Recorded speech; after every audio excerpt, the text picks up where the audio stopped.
मेरे प्यारे बच्चों, कैसे हैं आप लोग।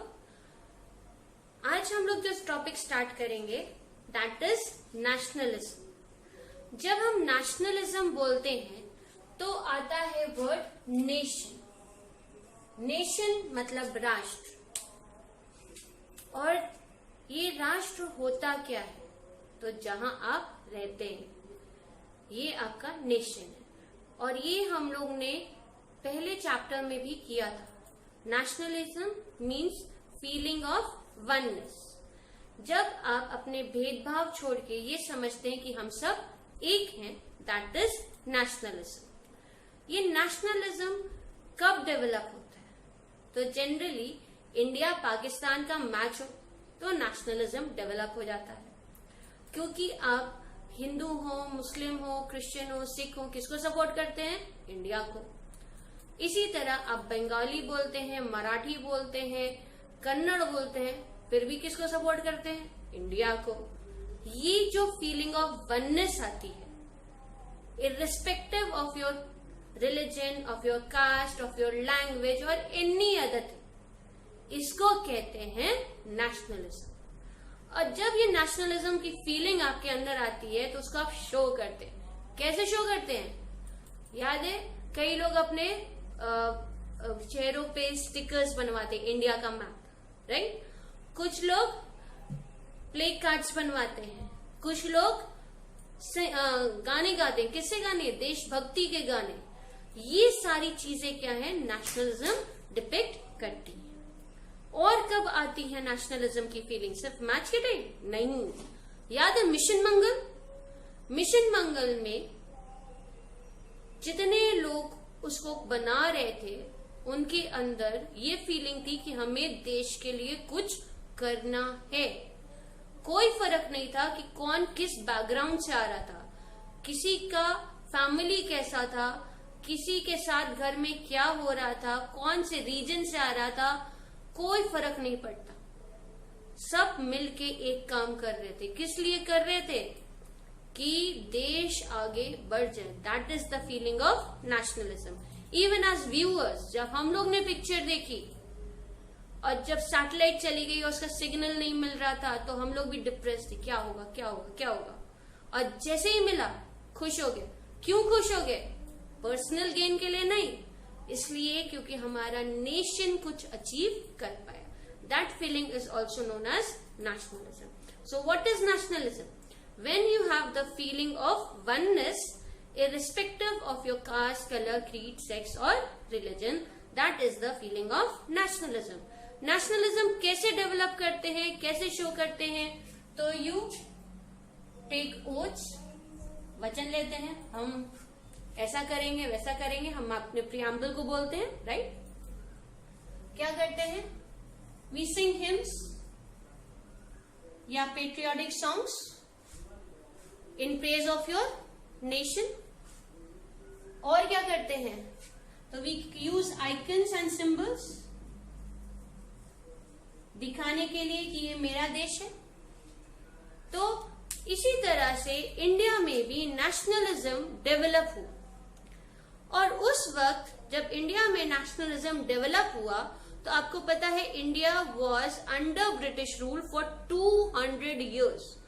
200 साल इंडिया गुलाम था। किसके अंडर? ब्रिटिशर्स के अंदर। और क्यों गुलाम बना था? क्योंकि उस वक्त इंडिया डिवाइडेड था under kingdoms, duchess and cantons. Her area बटा हुआ था, हर राजा एक दूसरे से जेलस था, एक दूसरे को नीचा दिखाना चाहता था, और इसीलिए उन्होंने ब्रिटिशर्स का सपोर्ट किया एक दूसरे को क्रश करने में। लेकिन क्या हुआ? 2 बिल्लियों की लड़ाई में बंदर फायदा उठा गया। इसी तरह से 2 राजाओं की लड़ाई में ब्रिटिशर्स फायदा उठाते चले गए। एक कंपनी बन के आए थे, इंडिया के साथ ट्रेड करने आए थे, लेकिन इंडिया पे कब्जा करके रह गए और इंडिया के राजा बन गए। तो इंडिया में जो नेशनलिज्म स्टार्ट हुआ, it was like other colonial countries, और ये स्टार्ट हुआ था as an anti colonial force. Anti colonial force यानी ये मेरे पे कब्जा किए हैं, इनको भगाना है, और इनको भगाने में हम एक दूसरे का साथ देंगे, चाहे हम हिंदू हो, मुस्लिम हो, क्रिश्चियन हो, सिख हो, चाहे हम मराठी हो, बंगाली हो, कन्नड़ हो, तमिल हो, हम सब एक दूसरे का साथ देंगे। क्यों? क्योंकि इनके अंडर हम भी वही दुख झेल रहे हैं, आप भी वही दुख झेल रहे हैं, तो मिल के इसको हटाना है। इसी के साथ नेशनलिज्म इन इंडिया स्टार्ट हुआ था। सो इंडिया में नेशनलिज्म स्टार्ट हुआ था as an anti colonial force. Main motive क्या था? To drive away the Britishers and make India free. Okay,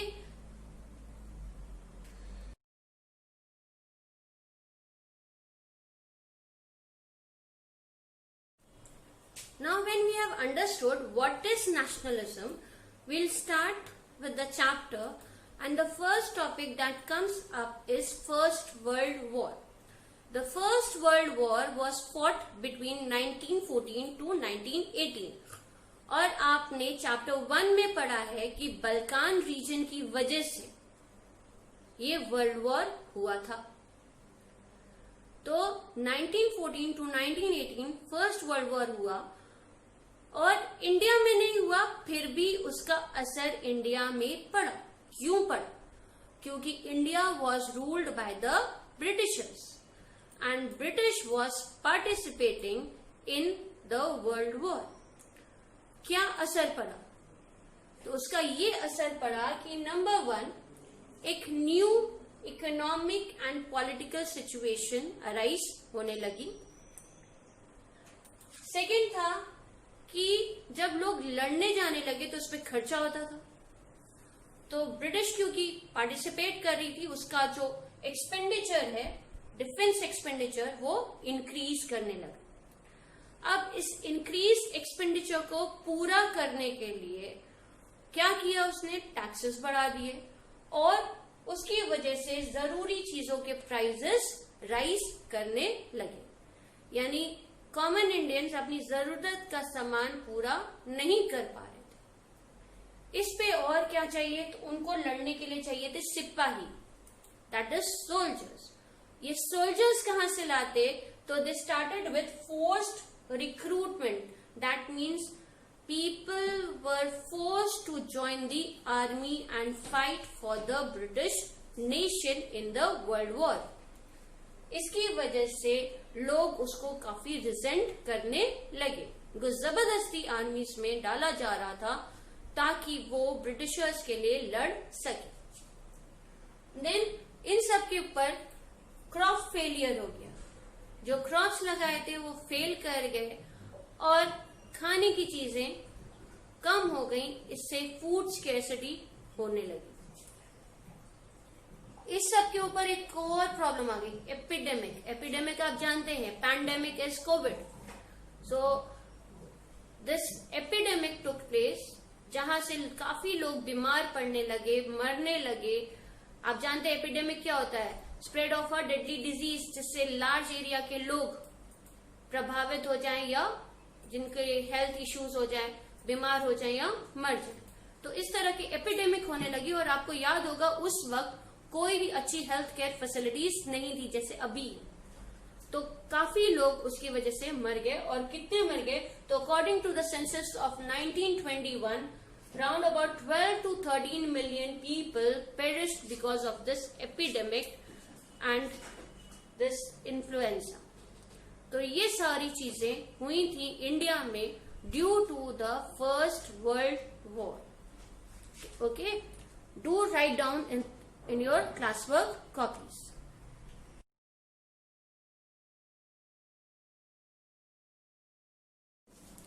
okay, next we'll start with what is Satyagrah. In 1915, Gandhi ji returned to India from Africa, and when he saw the condition of India, he felt sorry and he started a movement that is Satyagrah. What is Satyagrah? So, if you break the word, Satya means truth. Satya means truth and Agrah means insistence. यानी सत्य, सच, आग्रह आपसे निवेदन है कि आप सिर्फ सच कहें और सच का साथ दें। तो this Satyagraha was a movement. कैसी मूवमेंट थी? So it was a novel method of mass agitation. ठीक है, नॉवल का मतलब आपको पता है, क्योंकि अभी नॉवल कोविड कहा गया था, फिर पैंडेमिक कोविड हुआ। ठीक, so novel method of mass agitation. Mass मतलब सबको इसमें हिस्सा लेना है, दैट इज मास एजिटेशन। सब पब्लिक मिल के साथ दे। Then it emphasize the power of truth. उनका कहना था कि satyagraha, the idea of satyagraha, it emphasizes the power of truth and the need to search for truth. सच में शक्ति है और सच की खोज आपको करनी चाहिए। Then it says that if the cause was true and the struggle was against injustice, then physical force was not required to fight the oppressor. इसका मतलब अगर कारण सच है, अगर कारण आपका सही है, तो अपने ऑपरेसर से, अपने सामने वाले से आपको लड़ने के लिए किसी और चीज की जरूरत नहीं। ठीक, यानी अगर आप सही हैं, आप इनजस्टिस के खिलाफ लड़ रहे हैं, तो फिजिकल फोर्स की जरूरत नहीं है, यानी फिजिकल फोर्स यानी हाथापाई की जरूरत नहीं है अपने ऑपरेसर से, अपने दुश्मन से लड़ने के लिए। It says without seeking vengeance और being aggressive, a satyagrahi could win the battle through non violence. यानी बिना बदला लिए, बिना वायलेंट यानी बिना हाथ पैर चलाए, हाथापाई किए, आप लड़ाई जीत सकते हैं। एक सत्याग्रही लड़ाई जीत सकता है through the method of non violence. और ये गांधी जी के आइडियाज जो थे, इसने सिर्फ इंडिया में लोगों को इन्फ्लुएंस नहीं किया, देश विदेश में भी लोगों को इन्फ्लुएंस किया। अगर आपको याद हो, मार्टिन लूथर, उन्होंने भी इस मेथड को इस्तेमाल किया। So we'll have a recap of what is satyagraha. The first is what is the meaning of satyagraha. Satya means truth and insistence. So insistence on truth is known as satyagraha. क्या आइडिया है? So what is the idea of satyagraha? So it is a novel method. यहां दिया है सबसे पहले novel method. किसका novel method? Of mass agitation, यानी सबको लेके। Then what it says, it emphasises the power of truth and the need to search for truth. ठीक, फिर क्या कहता है? It says if your fight is right and you are fighting for injustice, आप injustice के खिलाफ लड़ रहे हैं, तो फिजिकल फोर्स की कोई जरूरत नहीं, आप फिर भी बैटल जीत सकते हैं through your methods of non violence. ठीक है, then it says without seeking vengeance and without being aggressive, a satyagrahi can win his battle. यानी सिंपल फॉर्म में क्या कहते थे कि पापी को मारना नहीं है, उसके अंदर के पाप को मारना है। इंसान को नहीं मारना, इंसान के अंदर वो जो गलत विचार हैं उनको मारना है। So that was the idea of सत्याग्रह।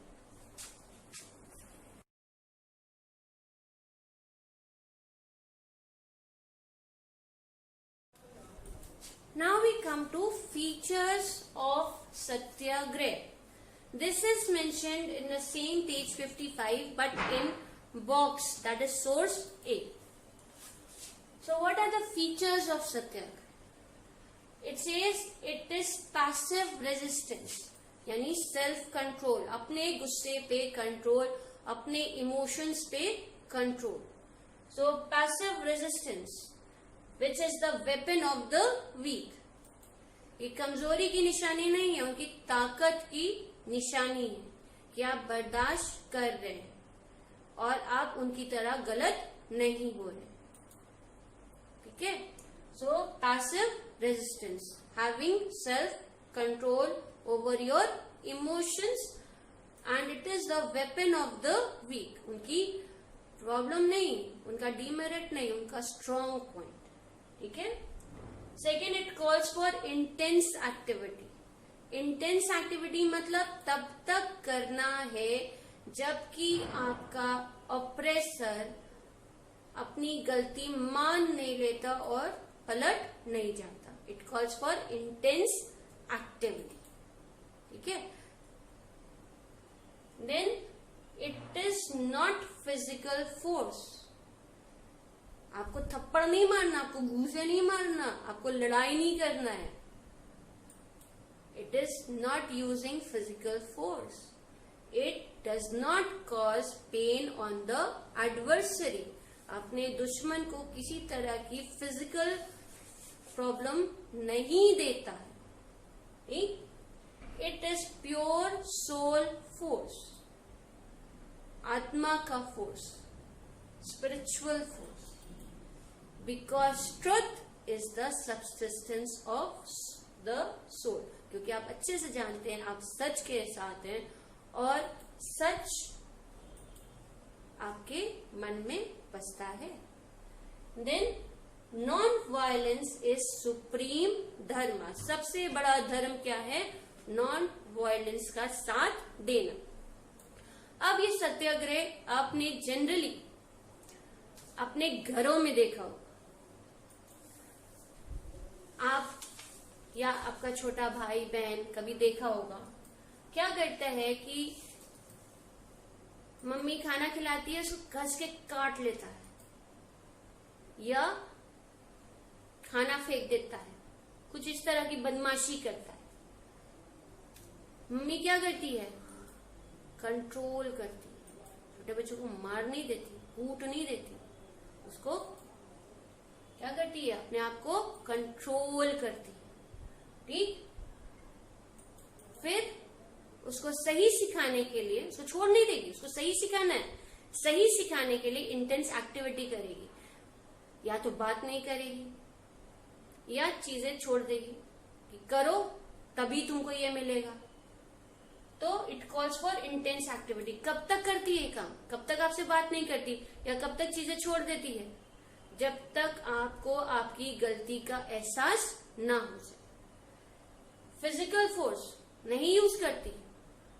आपको कुछ खींच के नहीं मार देती, आपका सर नहीं फोड़ देती, कुछ नहीं करती है.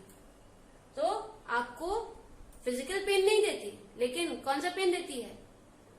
Psychological pen. दिमाग में चलता रहता, मम्मी बात नहीं कर रही, कब बात करेगी. इमोशनल प्रॉब्लम होती है ना, अच्छा नहीं लगता, मम्मी उदास है, मम्मी बात ही नहीं कर रही है, आपको बेचैनी होने लगता है. ठीक.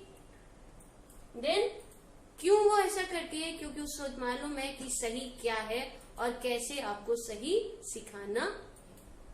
ठीक.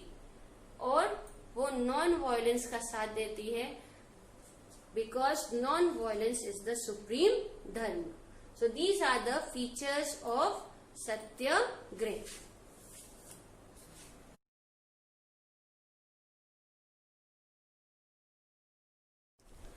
Now we'll start with the early movements of Gandhi ji. जब गांधी जी आए 1915 में, तो उन्होंने सत्याग्रह स्टार्ट किया जो हम लोग पढ़ चुके हैं, और उसमें उन्होंने नॉन वायलेंस को इम्पोर्टेंट टूल बनाया था. तो अर्ली गांधी जी की मूवमेंट्स हैं. 1916 चंपारण इन बिहार.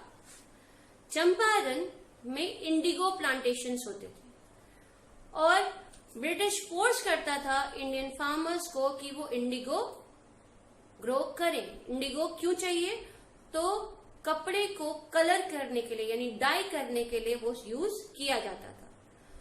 और ब्रिटिशर्स इंडियन फार्मर्स से वो इंडिगो ग्रो करवाते थे ताकि वो एज अ रॉ मटेरियल उनकी फैक्ट्रीज मैनचेस्टर में जो थी और लिवरपूल में जो थी वहां पे जा सके, ताकि उनकी टेक्सटाइल इंडस्ट्री अच्छे से रन कर सके।